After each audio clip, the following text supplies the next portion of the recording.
It's not just youth in the Balkans struggling with tough reality, feeling helpless or not being taken seriously. This, however, doesn't mean that our next guest will share exactly such story. After all, different regions, different problems. Nevertheless, being a young person in the Palestinian territories is undoubtedly a big challenge. But there are projects and initiatives trying to change this. Mona Shtaya, who is together with us today virtually, will tell us more about the Palestinian Arab Center for Social Media Advancement and its unique digital uprising approach. However, before we do that, can you, Mona, tell me what it's like to be young and living in current circumstances in Palestinian territories? We just saw in a video how it was in 2017, but how it is today? So living in Palestine is a bit complicated because Palestinians are living like fragmented life because of different things, different reasons. Palestinians are living under the Israeli occupation, so there is an ongoing military occupation for the Palestinian territory, and that is creating somehow of self-censorship for the young people in Palestine. It's also sometimes affects the trust between people and young generation and their societies and so on. On the other hand, we at the Palestinian territory, we also have a political split between Gaza Strip and West Bank. And that's an important thing because also it makes much more fragmentation where the Palestinian young people sometimes they cannot meet in person to communicate, to talk about Palestinian future, to talk what kind of justice we want in Palestine. Palestinians since 2006, we did not have any kind of parliament elections. We did not elect our representatives. And that kind of reality is really hard for the young generation.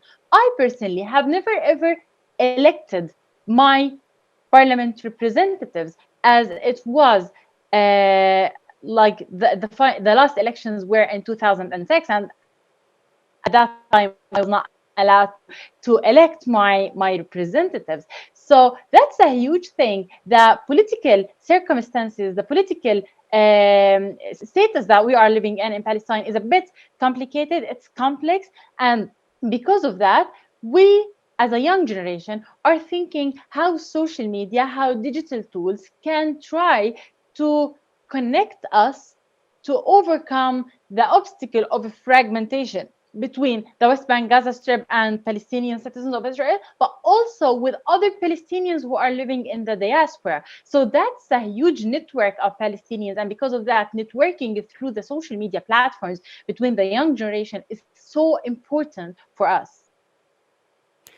Protecting and pushing for digital rights of young Palestinians is what seems to be in the focus of your team of young media makers.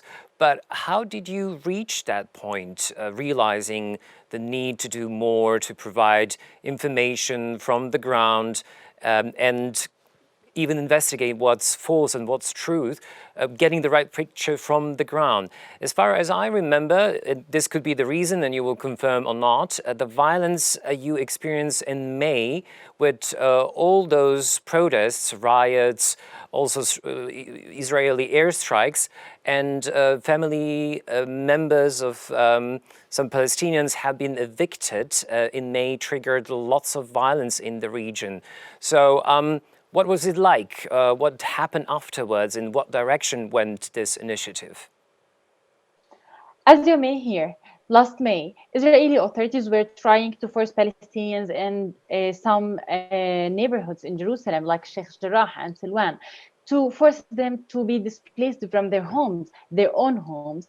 And as a result of that, Palestinian young people and influencers and activists were trying to utilize social media and other digital tools to organize other Palestinians and other pro-Palestinians around the world to amplify Palestinian voices, to document human rights violations that Palestinians are exposed to on the ground and share that on the social media platforms. That also continued when the Israeli authorities started their attack on the Gaza Strip. So Palestinians continued with that. They continued documenting human rights violations that's happening on the ground and sharing that on the social media. So Palestinian young generation were trying to utilize these tools in order to amplify our story, Palestinian narrative, and share that with other people around the world. As a result of that, they were able to engage international mainstream media to cover the political escalations that's happening on the ground in Jerusalem and in Gaza Strip. For the first time, we have seen such kind of shift in narrative, and that came as a result of engaging or utilizing when the young generation were utilizing these digital tools to make this or to be part of this digital uprising that's happened in May. And we can see till now the effect or the impact of what's happened in May on the social media platforms, because some social media platforms, some social media companies were trying to oppress Palestinian content and to take this content down. There was a huge wave of content censorship on the social media, where they were taking down some Palestinian content, and they were sometimes imposing account restrictions and other kind of digital rights violations. But the Palestinian young people, they were trying to resist that. They were trying to continue organizing themselves and sharing their stories and sharing their narratives on the social media. And that's a huge thing. We can see how young generation were leading this kind of digital uprising for the first time. Thank you, Mona. There's certainly much more you could tell us about digital uprising in the Palestinian territories, but we'll have to leave it there for now. So, thanks once again. In our next segment, we are coming back to Serbia. Niš, to be more specific, it's time for the Youth Vibes Media Selfie.